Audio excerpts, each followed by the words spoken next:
Okay, good morning, good afternoon, good evening. Welcome to BWTM Sports. Oh, sorry, BWTM Online. Forgive me, BWTM Online. www.bwtmonline.com. We're going to be here for the Sam Eggington fight, Cash Ali versus David Price, and Anthony Fowler versus Scott Fitzgerald. Thank you for joining us.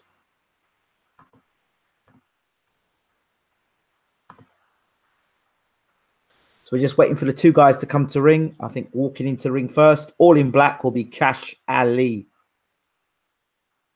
If you haven't subscribed already, please do hit the subscribe button, the notification button, of course, so that you know when our next live event will be. Also, check us out, www.bwtmonline.com. Check us out on Instagram, BWTM Online. Check us out on Facebook, BWTM Online. Check us out on Twitter, BWTM Online. Okay, coming to ring now is Cash Ali, dressed all in black. He's walking to ring purposefully. White gloves, black gown, one fist in the air, bouncing around. He seems very confident with the job at hand. He's smiling as he's walking to the ring. He's so sure that he can beat David Price tonight. He feels that this is his moment, his breakout moment. So we'll see whether Cash Ali can deliver on what he's been saying so far, whether he is the real deal. David Price now making his way to the ring. Just left his dressing room now. Pricey has just left his dressing room. And red top, a towering man with tremendous punching power. Ali's already in the ring, waiting. Black robe with white written Ali at the back of it. His team really do believe in him. At one point, I believe James Ali Bashir, the trainer, really wanted to see Cash Ali fight his fighter, Vlad Tsarenko. Here he is. He's just standing now on a podium waiting. David Price. You know, this week, I've never seen a big Pricey speak so confidently. I've never seen him being so aggressive. I've never been seen so, like, switched on. He's very timid usually in press conferences, but this one, he's had a lot to say for himself, and I'm happy to see that. If he fights the way he's talking, Cash Ali could be in a lot of trouble tonight. Good evening, Ruben. Cash Ali could be in a lot of trouble tonight. It's the usual thing with David Price. You know, keeping a guy at distance, hitting with that big right hand. Listen, it doesn't matter who you are in the world, if you get hit with that right hand by David Price, you're going over. The problem with David Price has always been the same. When somebody hits him back on the chin, Price is the one that normally hits the canvas. Price now 35 years old. He's been around a while now. 6'8" versus Cash Ali, 6'5". Price 18 stone 2 pounds. That's a lot better than what he was for that night against Hamer. He's got a 66% knockout ratio compared to Cash Ali with 47. Price 98 rounds, Ali 51 rounds. Is he under a new trainer again, David Price? I don't know. But the one thing I did like about David Price was his mental approach. But again, the weaknesses, the chin, the stamina, not knowing what to do when a guy gets on inside on him. The pluses for Price. Experience. You know, he has good pedigree as an amateur. He's been a British champion. So he knows what it's like to be a champion. He's also been knocked out a few times. And why people might say that's a bad thing, getting knocked out. And it is a bad thing, getting knocked out. You'd think he'd learn from his mistakes. Price, we know one of the things he does do, he has got a good jab. When he uses it, unfortunately, Price prods with the left jab. I haven't seen much of Cash Ali to say much about him. But James Ali Bashir called him average. I think that's why he was so in a rush to want Tsarenko to fight Ali, simply because he was a British fighter. But we'll see tonight what Cash Ali is all about. If he can punch Cash Ali, he's always a threat to David Price. So, but the key thing for Cash Ali is this: 15 fights, 15 wins, 7 by KO. Look, he's fought. Price has made a big thing about him fighting in leisure centres. Well, you got to start somewhere, and you're not, you haven't got Olympic gold medal. It's a bit different. So you have to fight your way through. So he's saying he's had to fight his way through leisure centres, but he's got hunger. Well, he should have hunger tonight, Cash Ali. Done a lot of talking, and he believes he'll do David Price. He said he turned up to spar with him, and he didn't even train to spar with David Price. But sparring and big fights are another thing altogether. You can be. So let's look at Price's record: 29 fights, 23 won, 19 by KOs, and 6 losses. But let's remember, those 6 losses have been against good opposition. 2 against Tony Thompson, Hamer, I think, what's the other guy? European champion at the time, but who got done for drugs as well. Again, he got knocked up by Povetkin. So he's been in there with not the very best, but some of the best around David Price. So he hasn't quite cracked it at world level. But if Price is going anywhere tonight, no disrespect to Cash Ali, he's got to get Cash Ali out of there. But as Price said himself, even if he knocks over Cash Ali, it doesn't prove very much. But it does to me, because it proves you're still at a certain level. So Cash Ali, for me, has got to get close, hit Price on the chin. So it's just, for me, hit and not get hit. Price did a lot of talking. Mentally, how strong is he? And does he really want to be here anymore? What is Price's point now? Does he want to go on and still try and become heavyweight champion of the world? Is he just fighting for payday? Is it because he doesn't know anything else to do with his career? For Cash Ali, for him, it's the opportunity to get out the leisure centre and fight in a big stage. So you'd think the hungrier fighter out of the two of them would be Cash Ali. But then, for David Price, to prove a point, he's at home, he's at Liverpool, but he's not top of the bill now. He's an undercard fighter. Let's put that right. He's an undercard fighter now. So Cash Ali's the one who's got all the motivation. Let's see. This is round 1. Ali comes to the centre of the ring. And Price is there. Straight away, Price's left hand is low. So he's still doing that thing where he's poking out a jab. But he's open to a right hand over the top straight away, David Price. He's got to be careful. He's got that low left hand with jabbing. You would have thought by now in all his career he would have learned from the mistakes of having a low left hand. He can't afford to have a low left hand. His left hand needs to be right up near by his chin, or he needs to have his shoulder protecting his chin when jabbing. But he's not doing that. He's dropping the left hand very low. So he's open to a looping right.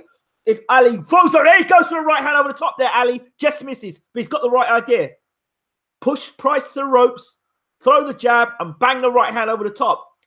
Price has not learnt his lessons being getting knocked out. That left hand is too low, and he hasn't even used a ramrod jab. So Ali can walk that jab down, stick his own jab, and put a right hand over the top. There goes Price with his first right hand. Skims Ali. One of the things that Price was criticised for was fighting too light opposition coming through the ranks as a heavyweight, and then going in too deep.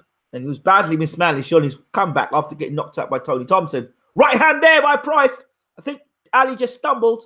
I don't know if that was off balance. But Ali himself needs to be careful because he's throwing a jab to the body, but he's leaving his temple exposed. Rather like Razor Ruddock when he fought Lennox Lewis. Jabbing to the body and leaving your head exposed to get caught with a right hand over top. Not good against a taller opponent. But I guess he's got to find a way in against Price. But Ali's got the right idea. He's trying to chuck the right hand over the top. That's where Price will get caught. Right hand from Price, but he's too close in. He's got to establish his jab. I'd like to see Price use a ramrod jab and not just this pushing jab. That's been one of Price's biggest problems. The left hand being low, not putting it back to his chin, and then just pushing out a jab, which leaves him defensively vulnerable. I would have thought Price would have tried to command the set of the ring, but instead he's just pushing the jab out and allowing Ali to walk him down.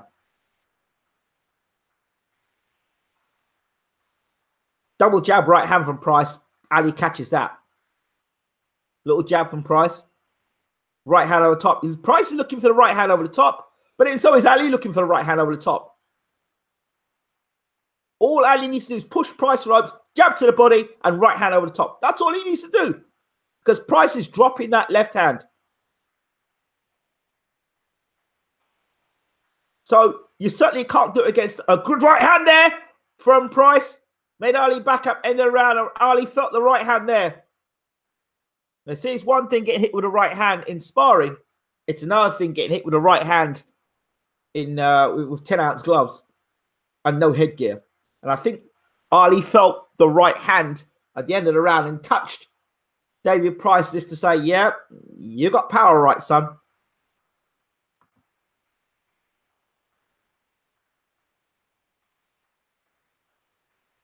From what I'm seeing at Price at the moment, people, see, they're both, to me, are vulnerable. Price is vulnerable because that left hand is so low, a right hand can clunk over the top.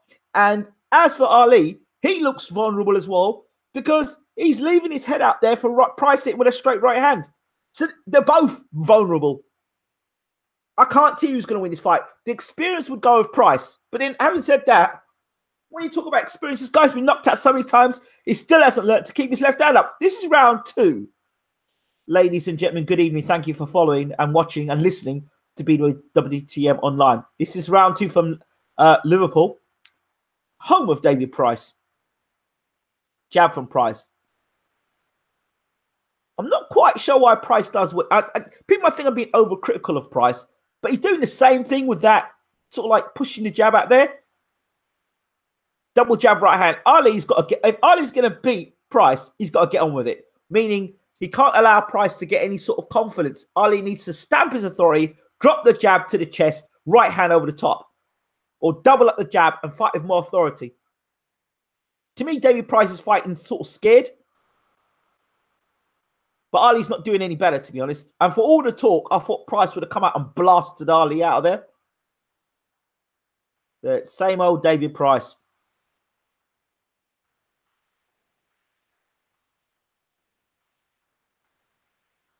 I actually think if Price hits Ali with a right hand, he'll lay him out cold. I really do believe that. Because Ali, to me now, doesn't look like somebody who actually believes he can beat Price now. That's what he's looking at now. The body language doesn't look great. That right hand over the top, though, is there for Ali if he wants it. If I'm Price now, and Ali goes to my body, I wait for him to throw the jab to the body, and as he throws the jab to the body, I throw a right hand fast over the top with a left hook. So, double jab right hand from Price, a jab from Price. Ali hands up, pokes out a jab. I think he got buzzed in the first round with a right hand. It's made him more wary about David Price.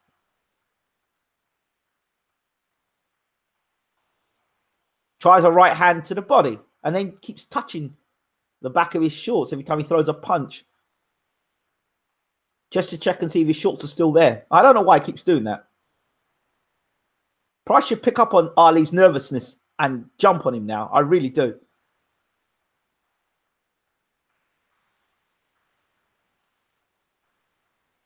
Price has got to steady him with a jab and throw the right. As soon as Ali drops to throw the jab, right hand on the top. The temple's there. It goes Ali with a jab to the body.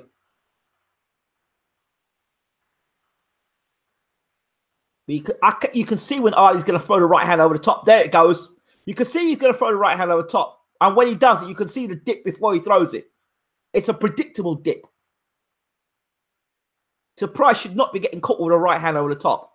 Not at this level, I'm sorry. He shouldn't be. End of the round. It's a poor first 2 rounds, to be honest. And this is the problem with David Price. You know, you have so much hope of Price, but then he goes and does the same things over and over and over again.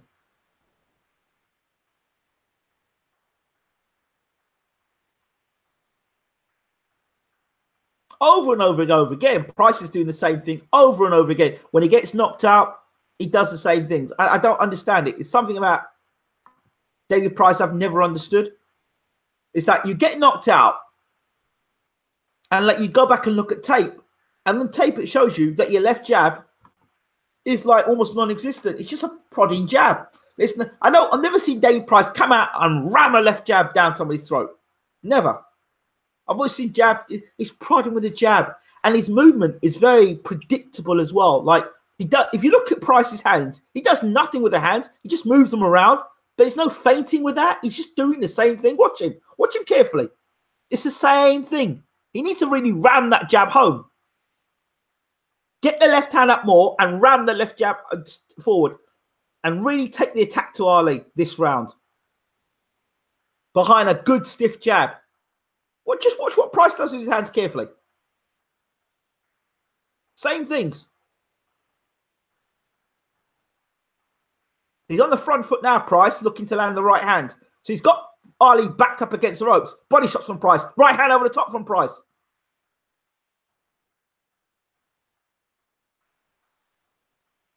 You look at this Cash Ali and you think to yourself, what Price would have done with Cash Ali like early in his career?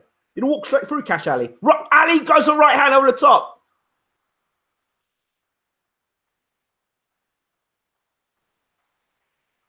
I think somewhere in there, Cash Ali has realised he shouldn't be here tonight. The right hand in the first round, I think, did it. Because the ambition of Cash Ali, it's not there now. To me, it just doesn't look there. He doesn't look like a man who's going to try. Well, let's put it this way. Left, right from Price. Cash Ali does not look like a world beater. He doesn't even look good enough to be a guy to win a British title. I'm just putting it out there. He doesn't look like a guy who really wants to be there tonight. Right hand. There's the right hand for Price I was looking for. And the other right hand again in the body shot. That's the shot I was looking for. As Ali throws his jab to the body, sling the right hand over the top. Price did that beautifully there. Good stuff there from Price. I think Price is just warming up in round 3. Right hand. Oh, up in the short uppercut there from Price. Better work from Price this round. Because Ali's doing nothing but put his earmuffs. Left hook just misses Ali there. He's got his hands up like earmuffs around his ears, which is right. But this is boxing. A soft jab by Ali. Then he wings a right hand over the top. Now, is it me that, or does Cash Ali look tired to you? He looks tired. Cash Ali looks tired. And he's grabbing and holding on to Price. He looks knackered. Look, the referee just pushed him or he's knocked Ali off balance. Cash Ali's knackered. He's knackered. You believe an opponent is more knackered than David Price? Oh, dear. There are levels to this game. When you're more knackered than David Price, it's telling you something, isn't it? And it's the third round. Body shot from Price. 2 right hands over the top from Cash Ali. They're really, as Jim Watt would say, arm punches. Yep, now the referee's going to pull him up. Cash Ali's in Liverpool. If he's going to get away with that nonsense in Liverpool, come on, mate. Come on, son. You're in Liverpool. You're in the man's backyard. Can't be trying to abuse David Price like that. Right hand over the top there from Price. Price is going to knock Ali out. It's just a matter of when now. Unless Price does something really stupid, he's going to knock Ali out. And he's going to knock him out bad. Right hand over the top there. That's what it looks like to me at the moment, if you ask my opinion.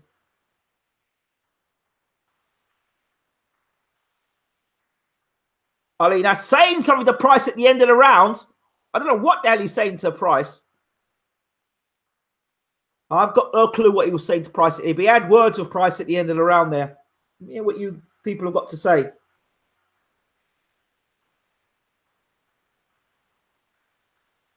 Yeah, Harsh taking points off. I understand Copendo 9, but the reason why he's got points taken off, let's remember, we are in Liverpool and it's David Price. So you're in the hometown. So of course, anything that's going to help the old hometown fighter win, then yeah, it helps.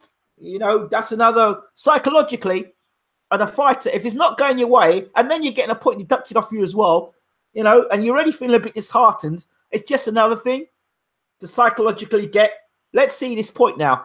So he's holding on to Price, holding on to Price. Referee's telling him to break. He's not breaking, and then he breaks. All right. This is round 4. As I said, unless Price makes it huge. There's a right hand over the top there from Cash Ali. Early. Cash Ali's coming out now to wing some. He's winging punches at Price. Oh my Lord, I'm sure he just used his head there on Price. I just saw him use his head and nut Price there. Now that deserves a point off. That's not on. That is not on. So now you deserve your point off, son. Right hand. This fight is turning a little nasty now. Hope Price can show some spite now. Take this guy out of there. Right hand from Price. Price needs to snap this guy head back with a double jab and throw the right hand. He really does double up the jab. Snap Ali's head back with a jab. That'll tie him out even further. Instead of prodding that jab, really hit him with a jab. Slam his head back with a jab. You've got the reach advantage. Body shots again from Price. Uppercut. Good shot from Price. That's a good shot from Price. That's a good combination. Ali complaining about something. Get on him, Price. Jeez. If Price don't get this Ali out there, he's looking to walk onto one of them overhand rights. I'm telling you. The only reason why I'm saying this is that Ali looks like just a desperate guy. He doesn't look like a guy who wants to be there. But Price's left hand, if you watch, ladies and gentlemen, is getting lower and lower. Typical David Price fight. If he doesn't take Ali out of there, he'll walk onto a right hand, and then it'll be. And for me, Price will deserve it. You're going to be getting guys like this out of there. Could you imagine David Price fighting Ali, Cash Ali, and allowing Cash Ali to do this when he's fighting likes of Matt Skelton and Aldi Harrison? Jeez. Right hand. Price is looking himself now robotic and slow. He really is slowing down now, Price. Big, deeper breath, gulp of breath there from David Price. Right hand to the body from Cash Ali. Oh, Lord. You know when you hope so much for somebody? You really want them to do well. You really want them to do something for themselves. But the body language of Price now looks like he's knackered. Price looks knackered. Jeez. You can't be going life and death with Cash Ali, David Price. No disrespect to Cash Ali, but what is Price? He's not going to try and do a shoulder of Cash Ali now, is he? Oh, Lord. What is Price doing? We all know what happens here. Price now voluntary back into the ropes. You know the pattern here now. Price tired. Hands coming down. Voluntary walking to the ropes. Oh, dear. End of the round. Look at the way Price is walking back to the corner, ladies and gentlemen. Oh, dear. I don't know who's winning this fight now. I've given up predicting who's going to win this fight because Price looks absolutely knackered to me. Ali don't look that much better. They both look pretty terrible.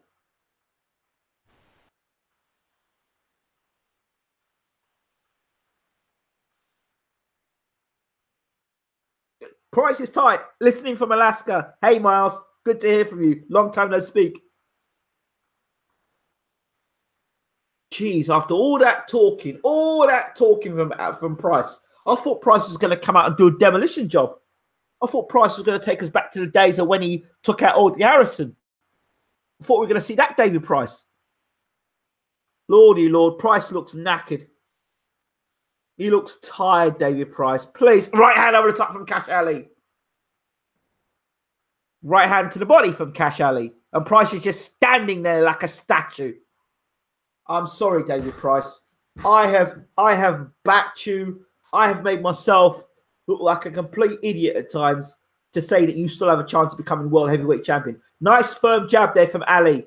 Price is going to get himself knocked out now because he's not doing the things he should be doing. And Cash Ali, if he's got a second wind and he's got any sort of punching power on him, Price is going to leave himself open, like I've been saying from round one, to get nailed. Price is playing the fool here. His trainer should be jumping on him saying, get this guy out of here or you're going to get yourself knocked out. Ali's the younger man in there. Oh, Lord. What is Price doing? He's walking back to the ropes. All the time, David Price, you know when Price is, it's all going wrong for David Price in the fight. Starts voluntarily backing up. Feet start looking wooden. Starts taking punches in the center of the ring. Here we go. We've just hit. Ali's hit him with a right hand there. Uh-oh. It's coming, ladies and gentlemen. Price is going to get knocked out tonight. Price is getting knocked out tonight. That's it. I've called it. Price is getting knocked out by Cash Ali tonight. Price is tired. Cash Ali's got him on the ropes. He's getting hit now. Price on the ropes now. Right hand over the top. Price is laying on the ropes now. You know what's going to happen now. You know the script. It's just how Price is going to fall now. It sounds bad. It sounds really bad. But it's how Price is going to fall tonight. Because Price is now straight up, straight lines, back against the ropes. And he's now leaning on Ali. Ali's pushing back to the ropes. It's an ugly fight. It's ugly in the sense that, not ugly in the sense of work, but just right hand over the top from Ali. And again, Price tried leveling him with a straight right himself. Both men look Price looks absolutely exhausted. Oh! Right hand there from Price. And hurt Ali. And they both fall to the floor. They're both exhausted. And Ali's holding on to Price. I don't know if his legs look like he's got a bit there. Price is on the floor. What? The referee's waving it off or waving Ali back to the corner, or is he disqualifying him, or what is going on? Price is walking back to his corner. Price is what? Price is leaning. I'm confused as to what's going on here. Price is leaning on the ropes. And then maybe it's no knockdown. Price is going back. And Ali's been shoved back into his corner by the referee. The fact of the matter is, they both fell on the floor. I think in the exchange, Ali got caught with a right hand. What's going on here? Oh, Ali bit Price. David Price has won by a bite. Price was going to get knocked out. I'm telling you now. Ali fell on the floor with Price, and then he bit Price. Look at Price! He's been pushed by his trainer. He's only stumbling going back to his corner. Price was knackered. Absolutely knackered. And Cash Ali, what on earth were you doing? You had Price there to get knocked out. What are you doing, Cash Ali? This fight is either the making of Cash Ali or the breaking of Cash Ali. What were you doing? You had Price there to get knocked out. Let's watch it here. Price catches him with a good right hand there. It hurts him. He did get caught with a good right hand. And then Ali takes him to the floor and then bites David Price. He bites him. And you can see the bite mark now on Price's just near his rib, on his chest. Lordy, lordy, lord. And Price has gone, ow. He took a good bite out of Price. What the hell is this? What is this?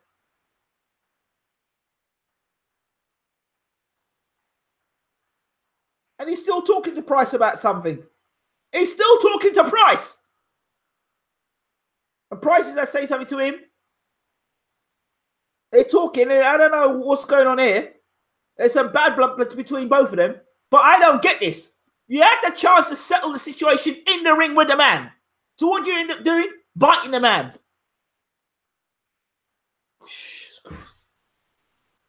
He's going to get suspended, Cash Ali. He's going to get suspended for sure. What an idiot. Sorry.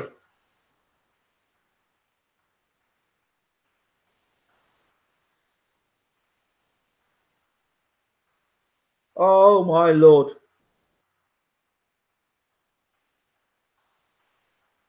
Price was, let's be honest, Price was saved. Let's be honest. Absolutely disgusting.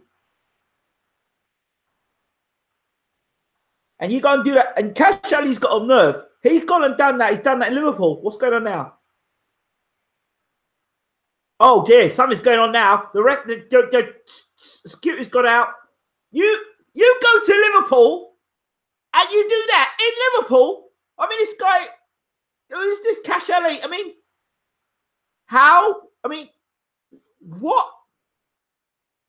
person in their right mind would go and fight David Price in Liverpool, expect a handout, and then when it's not going your way, you actually have the point of knocking Price out. Price is there to be knocked out. What do you decide to do? The man catches you with a good shot. He hurts you a little bit. All right?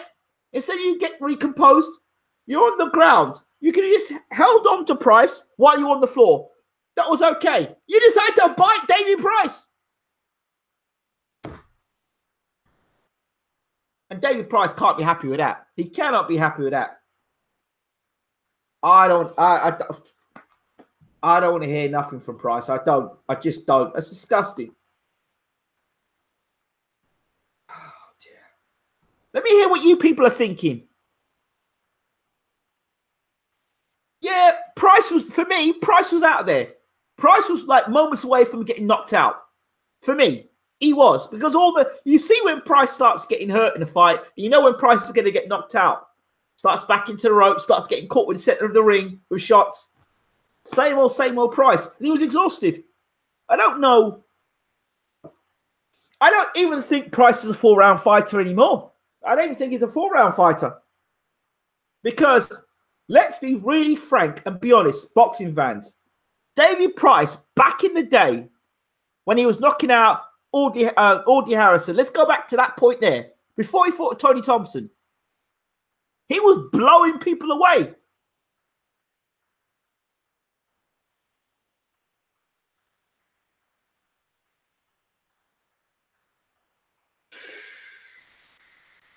I don't know, people.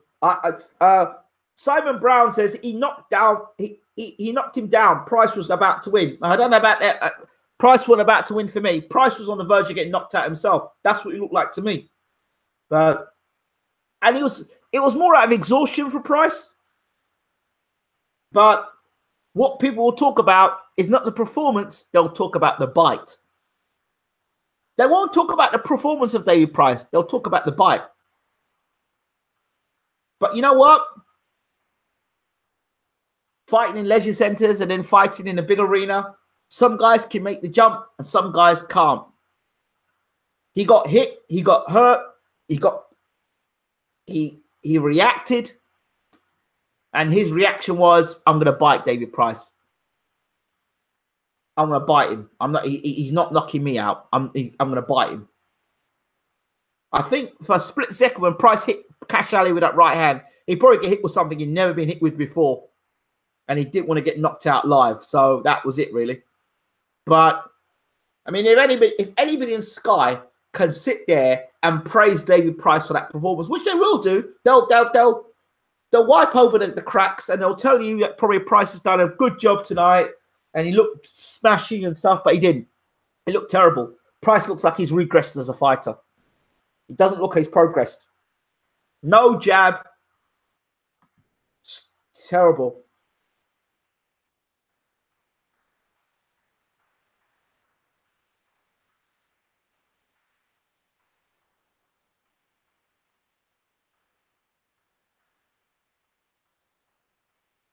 I like watching him. I like the worry. Yeah, it's fun. He's vulnerable. Yeah, he is. He's definitely vulnerable.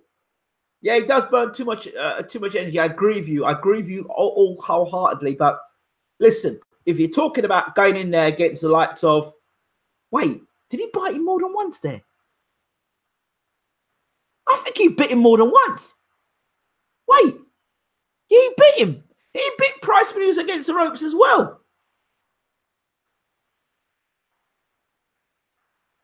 Yeah, he bit him once and he bit him again. So Cash Ali bit Price more than once. Watch, here we go. Bite there when he's on the ground. And he bit Price when he had him against the ropes earlier. So twice he bit him. Ah.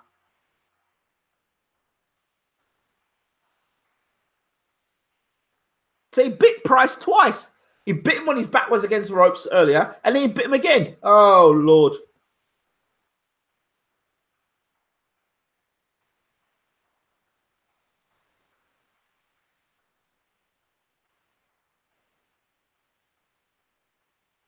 Oh, Fowler gets his ass beat. That's the fight I really want to commentate on.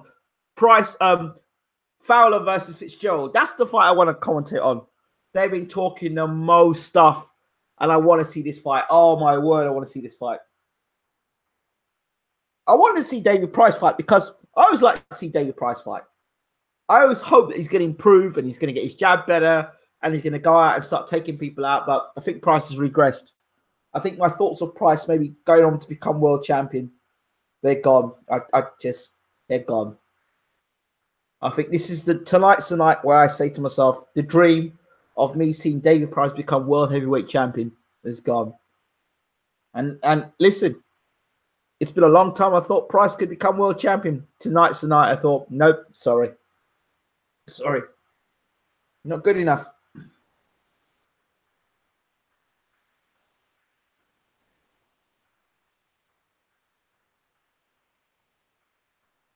Yeah, it's terrible. 2 bites in the head, but absolutely disgusting. Not good enough.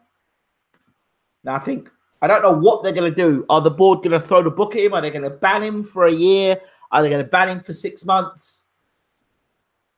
I can't believe Cash Ali would do that. I just can't believe it. You had the opportunity there to make a name for yourself. You had an opportunity there to beat David Price. He was in prime position to beat David Price. He really was. Because Price was tiring.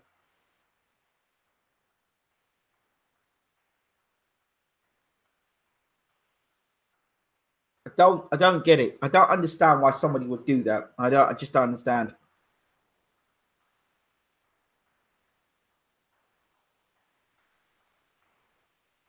No, he hasn't improved since the first Tony Thompson fight. Do you know what? I would stick Dave Allen in with David Price tomorrow, and I believe Dave Allen would knock David Price out. Why? Because Allen can take a shot.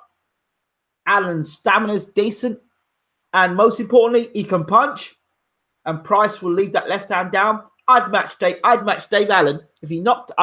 If Dave Allen can beat Lucas Brown, and he can come in good shape and beat Lucas Brown, I'd take Dave Allen to fight David Price next.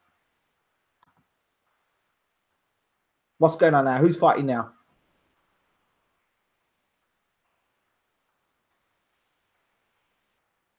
I'm hoping this is the Fitzgerald fight with Fowler.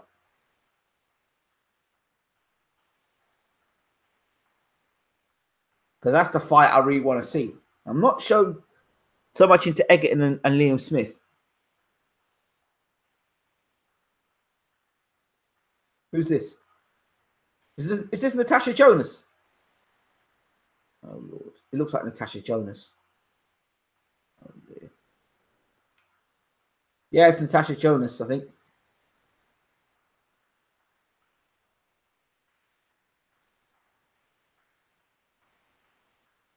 Yeah, Natasha Jonas is fighting.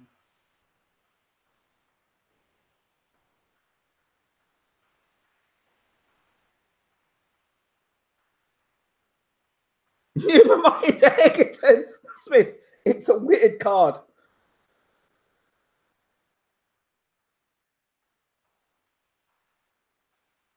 Ryan Garcia's first step up fight tonight. Yep, that sounds interesting. Hopefully, Price retires after that. Who knows? He could end up being Allen's second header. Yeah, he could do.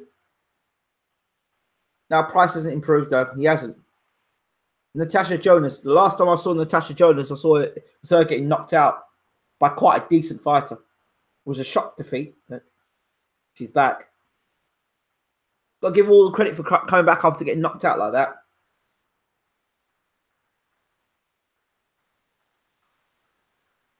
I suspect tonight's opponent will be somebody that she'll win and win well against. Well, I hope so anyway. Who's this?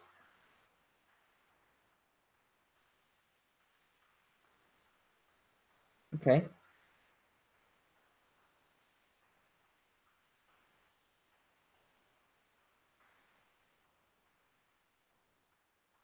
Yeah, it'd be nice for the more successful women fighters period out there is good. Let's look at this girl's record. She's had 9 fights. She's won 7. She got 2 by KO. She's lost 2 by KO. One. She's lost 2 by KO. I think 1, 2 by KO. I think it looks like.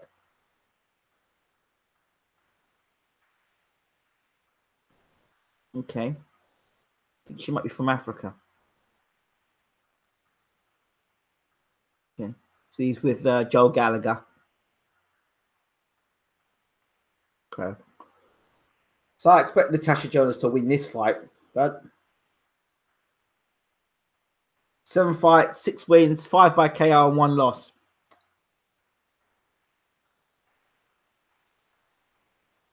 I don't know how much this girl knows about Natasha Jonas and her last fight, but if this Natasha Jonas' comeback fight, then if I'm the other girl, I'm thinking to myself, you know what? Nobody knows about me. I just got the slinging punches. I just hit her from round 1. Just take her into a war, and just remind her of the fight that she had beforehand. Okay. But the more successful British female fighters out there, the better. It's just good for British boxing.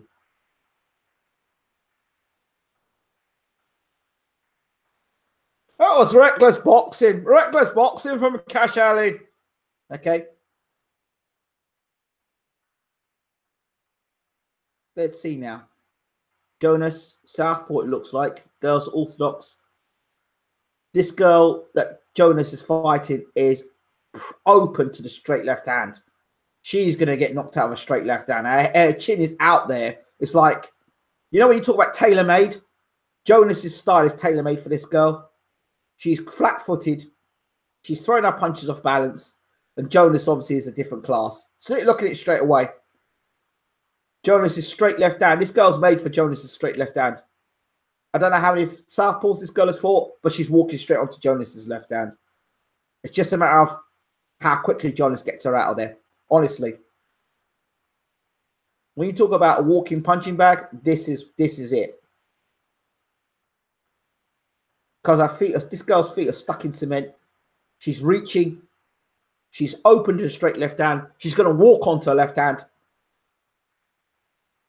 The only thing Jonas has just got to be careful of is the wild punches from this girl. So they look like she's got a right hand there cocked, ready to go. That's what he looks like. But other than that, Jonas just needs not be so wild, though. Oh, good left there. Good shot there from Jonas. And a straight right, straight left there. It's a nice little right hand that Jonas threw, though. Or, yeah. Jonas out the southpaw stance.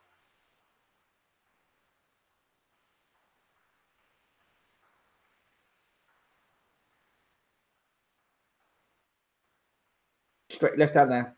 You see Jonas is really, she's planting her feet, looking to land a straight left hand. There's a left hand there again.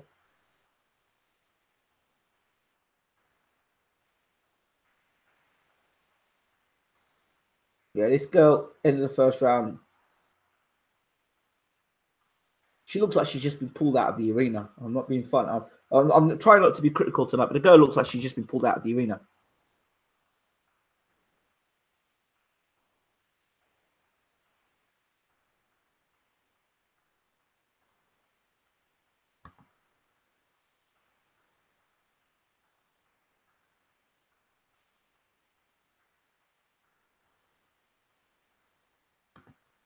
It looks to me there's a few. I'm a petrol bomb for a window. Cash Ali's sister. I'm not sure. Is it lightweight or super bantam? I'm not sure. I mean, she's got this fight under control for me, Jonas. But this girl literally looks like she's been pulled out of the, out of the crowd. I don't know what kind of shorts they are, but yeah, she looks like she's been pulled out of the crowd. This is round 2. Could you imagine that Natasha Jonas is a higher ranked fight than David Price?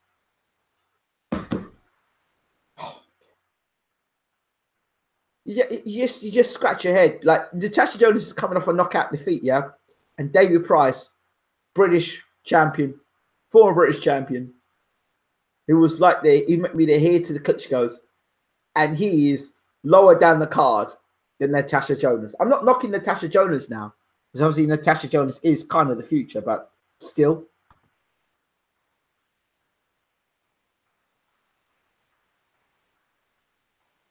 Did you see the other video of that girl giving Pulev a lap dance? No, I didn't see the video. No, no, I didn't. I didn't. Sorry. I watched her. I didn't. By the way, check out our interview with James Ali Bashir. We did a recent one. Signed a new Ukrainian fighter.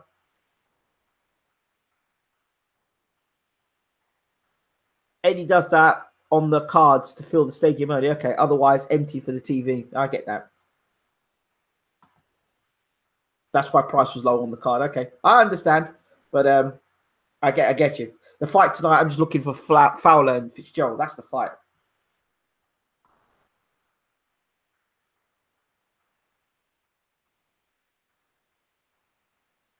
The girl was exposed. Okay, good. I'm glad she has been exposed if that's the case.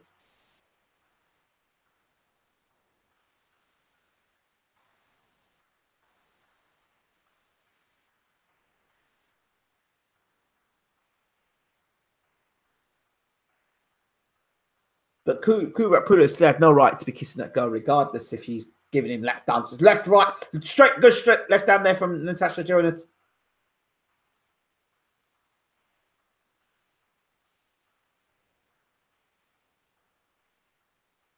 I'd like to see Jonas just kind of like faint with her shots a bit more. She looks kind of very one-paced, but I don't know.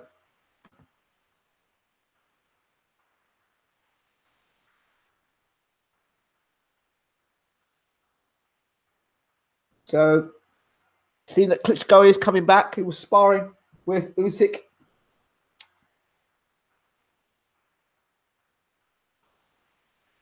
Ingram, it's all over YouTube. That girl was on video doing stuff to him at the party. Oh dear.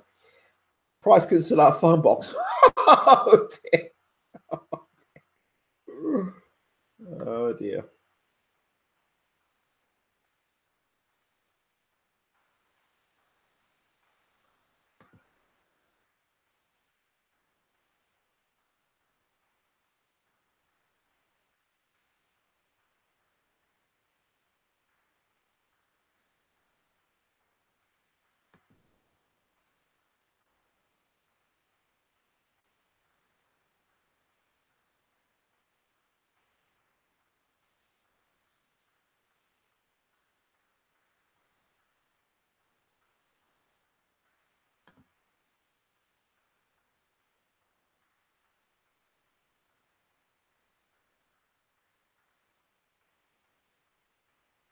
I don't know what Pulev was doing. I've got no idea what Pulev was doing in kisses though. I still don't get the kiss.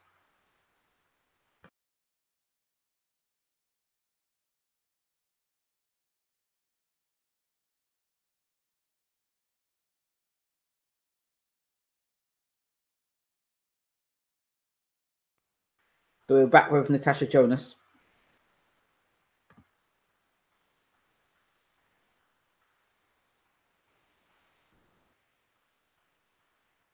Nice jab there from Jonas. Right jab.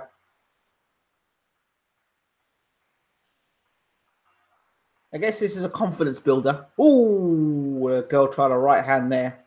Just knocked Jonas off balance slightly.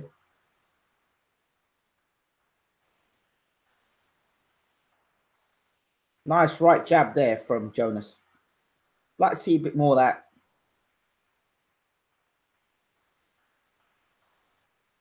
Oh, Jonas needs to be very careful. She's pulling straight back.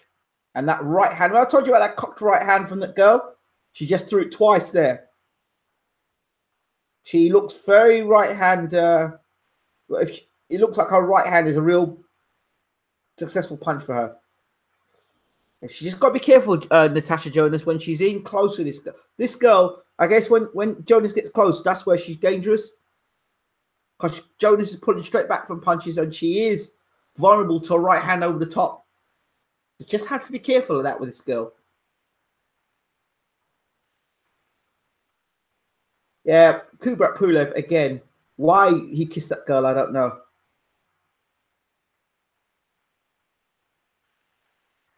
You're right. I don't know. I mean, I'm looking at Natasha Jonas. I'm thinking to myself, well, does Natasha Jonas look like a girl that's going to go on and get world honors? I'm not sure. She looks pretty basic at the moment, but hey, put her the right. But then she's coming off a knockout defeat. We don't know what happened in her personal life, or it could have affected her. So I'm just going to say to myself, you know what? It happens. Let's see if she can put it right now. She might be rededicated to sport. I don't know. I don't follow Natasha Jonas that much. No disrespect to her. I've just never followed her career. I just, she can't follow everybody.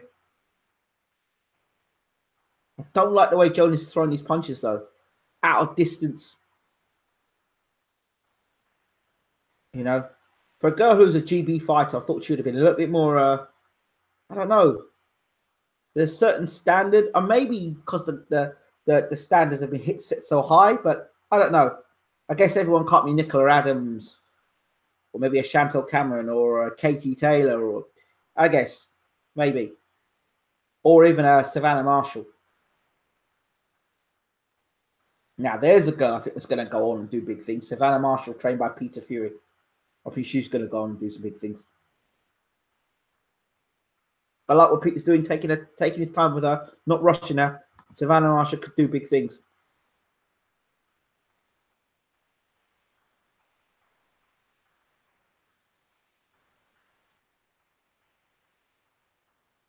Usyk versus AJ. Who wins?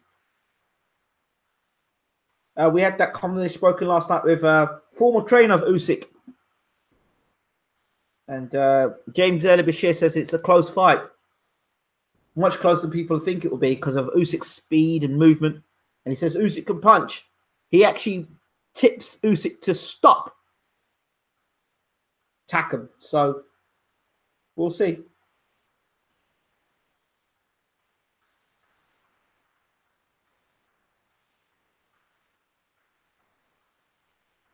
The man who'll have the better footwork will be Usyk. The man who'll have the faster hands will be Usyk. And man who will have probably better ring generalship will be Usyk.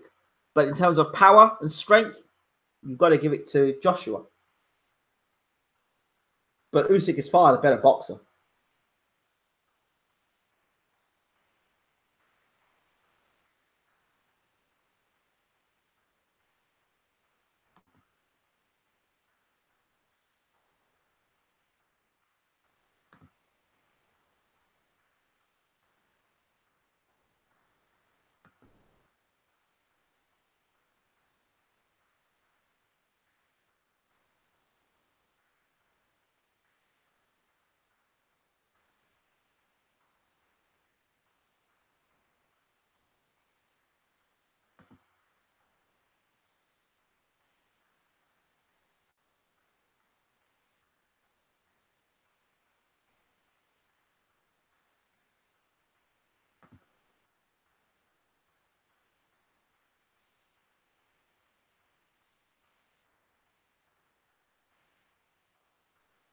Who won?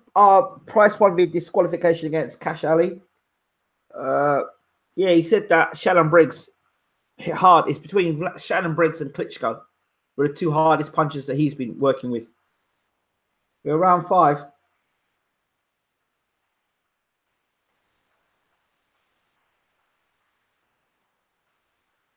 But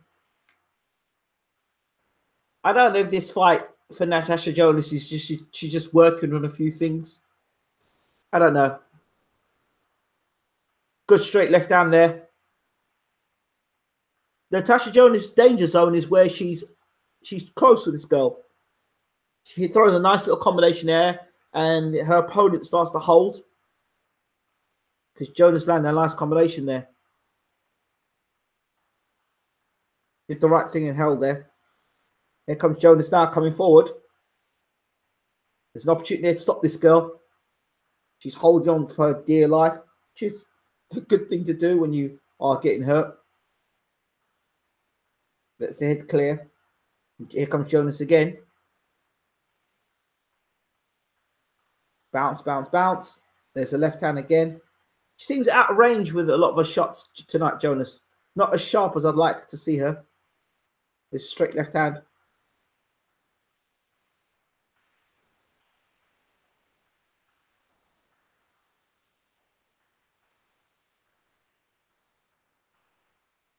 I don't know if this is a exhibition in the sense that it's just for Jonas to go for rounds, get 6 rounds under her belt.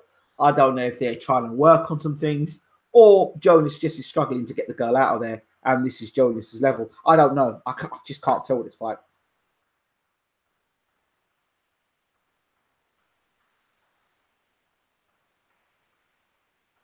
And on the point of Spence versus Garcia, you know, Oscar De La Hoya was known as a big left hook puncher. All right, he was a big puncher at welterweight. Sugar Shea Mosley came up 2 weight divisions, and he couldn't get rid of Shea Mosley. Another fight, you got to think also guys like Sugar Ray Leonard, who was a welterweight, moved up to fight Marvin Hagler at middleweight. You've got Roberto Duran, a lightweight, moved up to middleweight for the great Marvin Hagler again.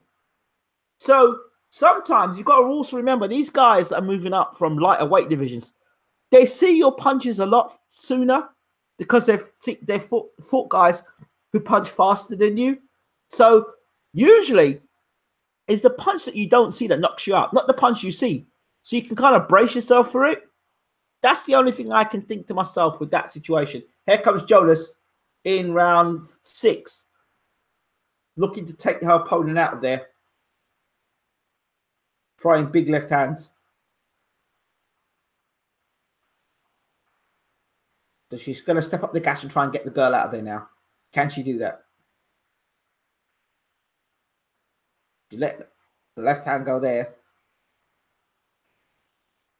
Do you watch when Jonas throws the left hand? She leaves it out there when she's landing. She leaves it out there and can be countered with a right hand over the top. Watch carefully. Watch carefully when she throws a straight left hand. Watch it again. She throws a straight left hand, but the whole of that side of her when she throws that left hand is well exposed to get countered with a right hand over the top. The top girls in the world will not allow that. They just will not allow that whatsoever. Good left hand to the body. And again, a left hand there.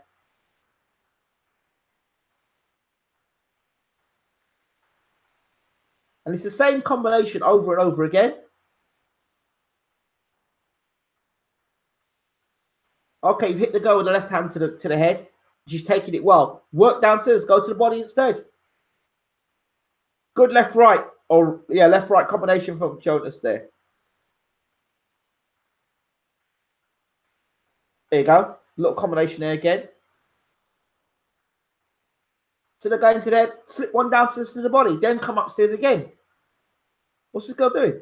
Oh, the bell's gone. 6 rounds. Jonas gets 6 rounds, but let's be honest. I mean, she did the 6 rounds. I mean, I hope Sky don't ask her. I hope they don't ask her the embarrassing question. So when are we going to see him fighting for a world title? I really hope that Alan Smith, Johnny Nelson, Tony Bellew, and anybody else in that commentary team don't ask the silly question, when is Natasha Jones going to fight for a world title? Because that was, to me, that was poor. Ingram, tell me what these fighters get out of Joe Gallagher. I don't know. I have no idea. Fowler versus Fitzgerald. I'm watching on DAZN in Spain. So annoying Spanish commentators. Thanks for doing this. You're the only English commentator I can get. So highly appreciated. Thank you so much, Simon. Appreciate it.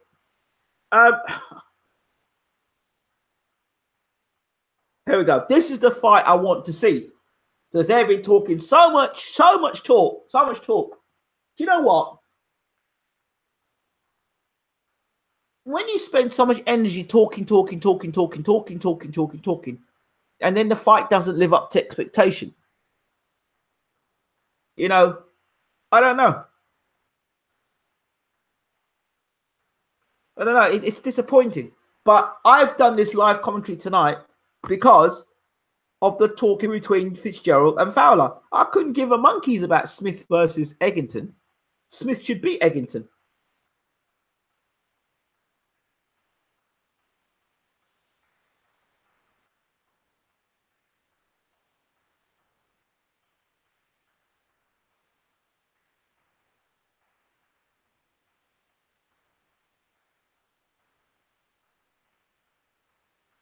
Well done, Natasha Jonas. I hope, for your sake, that there is some severe improvements in your technique moving forward, because the best in the world are not going to allow you to get away with that stuff. Really. Got to throw more punches in bunches. Got to be more accurate with your shots. You can't be pulling straight back with punches with your chin in the air. And it was all very, very, very pedestrian. I didn't see no gears there. I didn't see no levels. I just didn't. I mean, that's been hypercritical, but I kind of feel I have to be hypercritical here because unfortunately, our commentary team butter up fighters that don't need to be buttered up, and they give them like false praise. So I hope to God this interview doesn't ask her when she's going to get a world title shot. I hope to God. And at the moment, they just talk about her performance. Good to see her back. And I'm glad to see Natasha Jonas back. It's one other female that's competing, but she's got to tighten up her game. I'm sorry. Really tighten up her game. But again, confidence builder, coming back, confidence builder and all that as well. We all could take that into consideration as well.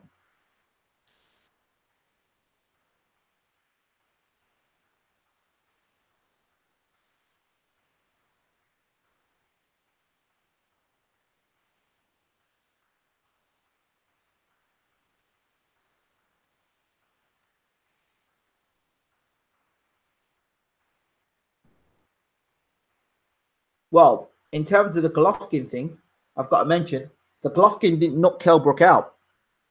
Golovkin didn't knock Kell Brook out. He didn't knock out Danny Jacobs, and he didn't knock out Canelo. For the guy who's meant to be this power puncher, I just want to mention that.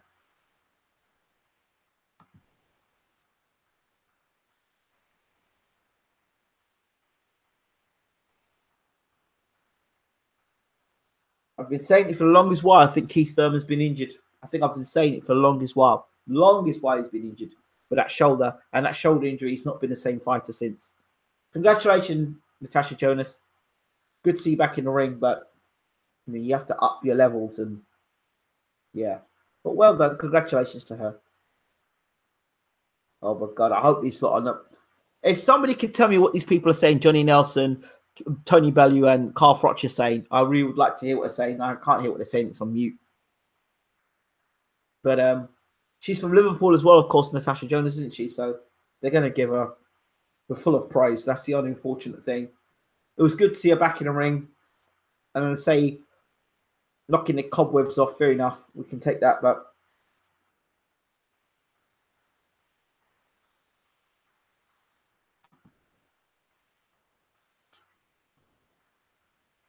so Fitzgerald missed the weight.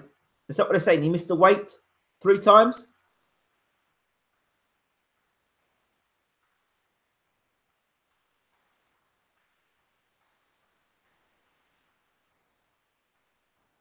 What's Johnny Nelson saying about Natasha Jonas? What's Froch said about Natasha Jonas? What's Bellew saying about Natasha Jonas?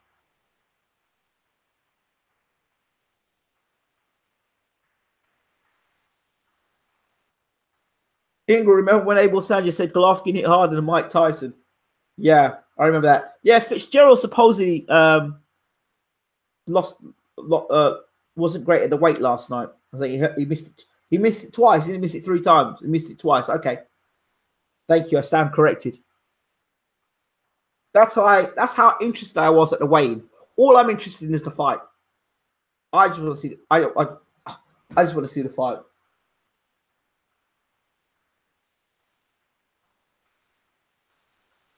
When was the last time you saw a fight where two guys disliked one another and the bell went and they charged at one another for the first round and bombs were thrown? You know, Hagler Hearns comes to mind. Morales Barrera comes to mind. Well, where two guys, you know, just don't like one another. It's that bad and bombs are going from round one. Ben Eubank, that intensity, both guys going for it straight away. That's the one thing I've never understood. I've never understood why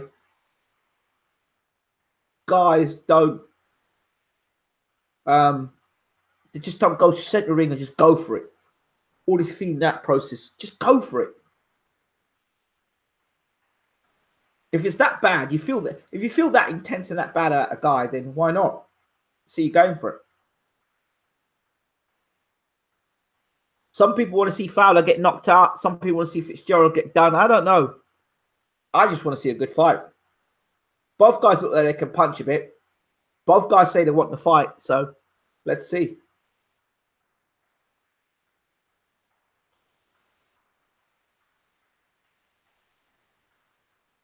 So I've seen Fowler fight a few times. He's been okay. I've seen Fitzgerald fight. You're calling me a bellend for showing the fight. Why don't you buy yourself? Why don't you buy the fight, son? Buy the fight. Have you not heard what audio commentary? You know what audio commentary is? You know what? Better still for you.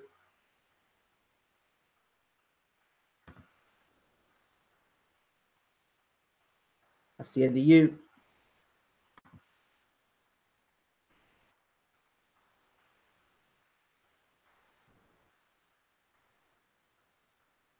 It's amazing. Some of these people that we have some of the brains of Britain that tune into our channel. For example, I've never heard anyone go on the radio station and go to the radio station and tell the radio station, hey, show us the live feed, show us the live TV screen. I don't get it. This is like this is audio. So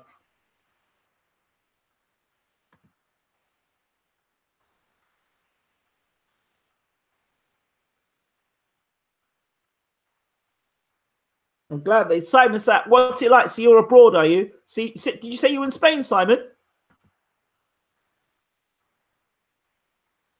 And this before we start, can somebody people make their predictions for the fight tonight, please? Predictions for the fight tonight. I'm the only boxing fan I know. I know the feeling when you're out abroad and you want to see a good fight or a fight's on. Yeah, I know the feeling. So it's on the zone you're watching this, right? God. What are people? People are paying for the zone to watch this. I'm like, what is this? What is going on?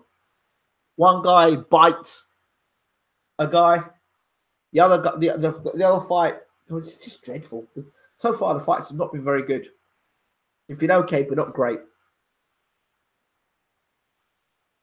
They've been okay, but not great. I really hope the Fowler Fitzgerald fight makes up for it because it needs to make up for it.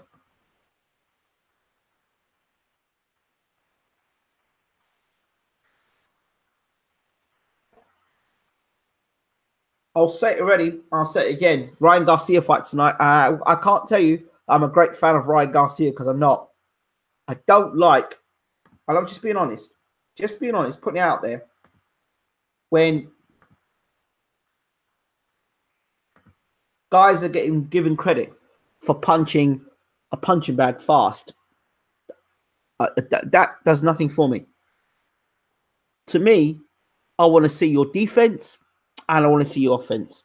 And to me, Ryan Garcia's got zero defense.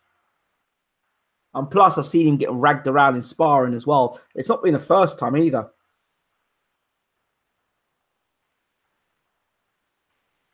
They say sparring doesn't mean anything, but I'm seeing this guy live, and the guy's got no defense. What happens when a guy can take his best punch and start hitting him back? That's when I see. That's what I can see. Okay, we've got a start in the making. We are too quick in world boxing to just rate guys who knock guys over just for the sake of knocking them over and doing what they're supposed to do. We don't, you know, we're not paying attention to the things that matter. A guy's defense, what he's like when he's under pressure, how he responds. And then we put these guys on pedestals, and then when they fight a half decent fight and get knocked out, we call them hype jobs. But we hyped them up in the first place. So it means we're not looking at deficiencies. So Fowler versus Fitzgerald. This is the fight I want to see.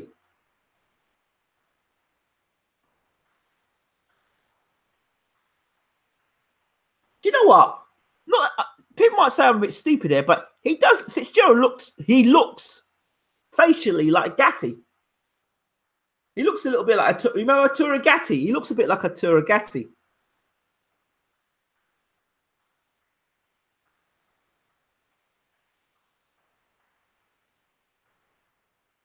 Yeah, they're both up for it for sure. But I hope that it's not just talk and we have an absolute war. That's what I'm hoping for.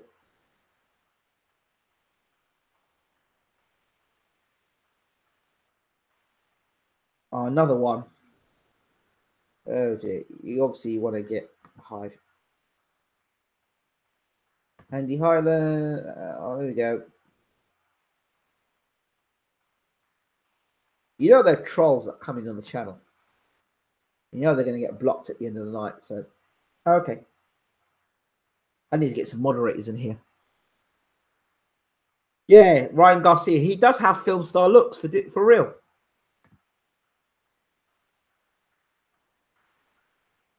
Just showing, they're showing tactics here. So that's Fitzgerald and Fowler. So let's talk about the tactics at the moment.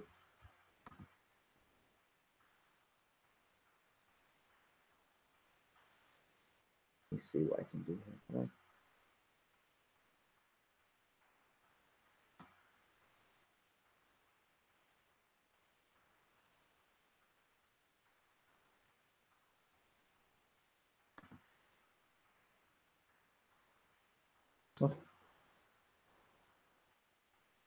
So, guys, girls, can you give me your thoughts on tonight's big fight? I'd like to know what you all think. The room is getting bigger now, obviously, because people know the fight's coming up next. What are your thoughts on this fight between Fitzgerald and Fowler? Who wins and why? Love to know. And if you want to shout out, we'll give you a shout out now as well before the fight begins. Did you see that clip yesterday of Adam Smith and Fitzgerald? Scott Fitzgerald's coming off the scales. He came off the scales and he had his backside out. And Adam Smith was caught looking at Fitzgerald's ass. And then the smirk he pulls, the half a smile he pulls, I'm like, oh, it was just creepy. It was just utter creepy. Utter creepy. Fowler knockout. Okay. Sachin Bangura says Fowler knockout. Good evening, Sachin. Anybody wants a shout out? Here's your opportunity to get the shout out. I'm not sure if I've got time for Smith Eggington. We'll see how this fight goes.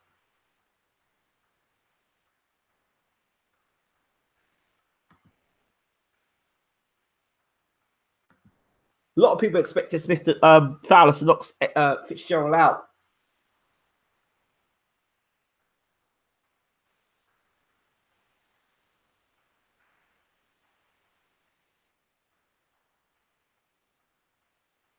If it's as intense as these two guys are talking, I expect him to come sit in the ring and just go for it.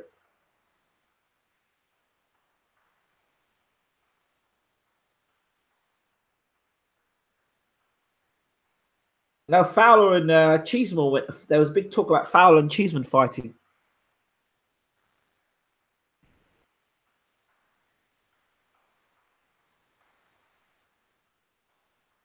I think the thing with Ted Cheeseman's a bit of a shame, really. I think he was rushed into that European. Was it a European title fight he had? I think he was rushed. There was no need. I think he was building nice and steadily, actually. Fitz is too basic to beat Fowler, sadly. Hope he scores Fowler. I just don't like him. Oh, dear.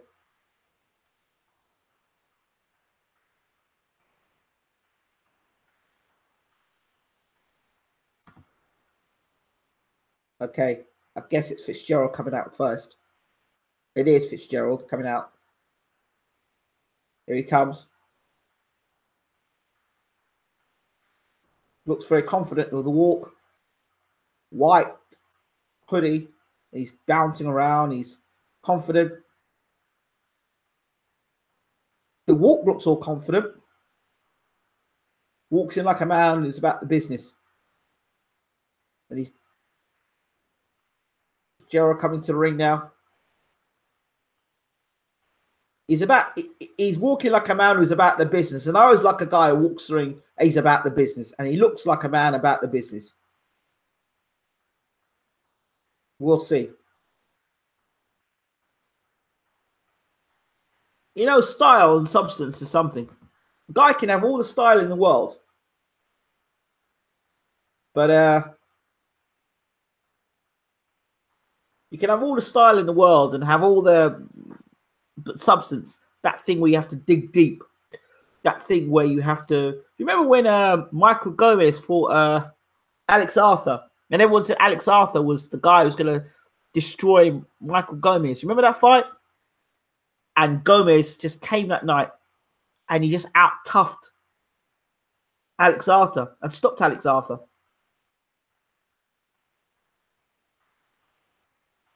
It's not a great show tonight, I've got to say. Ritson won, yeah, but see, the Ritson thing was he was the European, was it? The British GGG. When you start putting that sort of pressure on a fighter, just let a fighter grow. Here comes Anthony Fowler now, led by Dave Colwell. So, a lot of people expecting Fowler to win this fight tonight, to be honest. That's what I hear. Fowler's the favourite for this fight.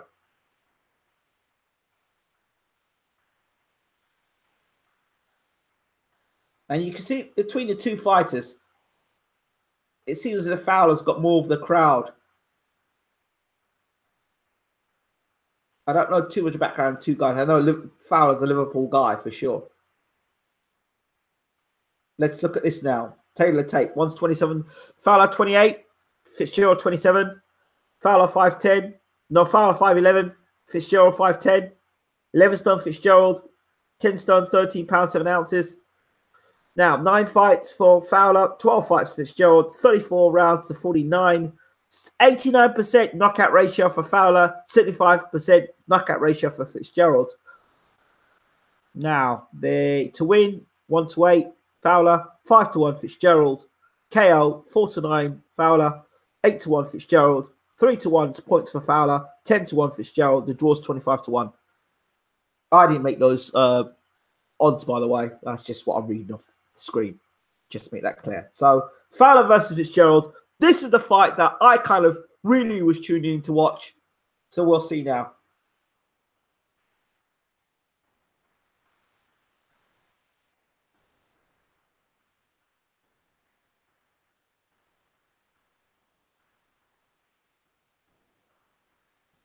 So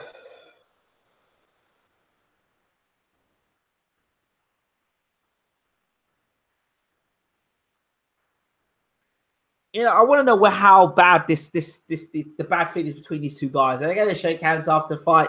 Are they going to hug after the fight? Or is it going to be one going to walk out the ring afterwards? You knew that Ben Eubank was bad blood. You knew it was. Yeah, especially the second fight, but Ben just walked out the ring afterwards. And then they had that, remember that Ben Eubank 3? I thought was amazing, the gladiator thing. I always remember that when Eubank was saying something to Ben, and then Ben said, "What? You what? You want some? You what? You what?" And then the two guys were, their handlers were there. What? Do you remember that? That was so funny. I have a confession to make, by the way. Lennox Lewis versus Riddick Bowe. I watch that confrontation every day without fail.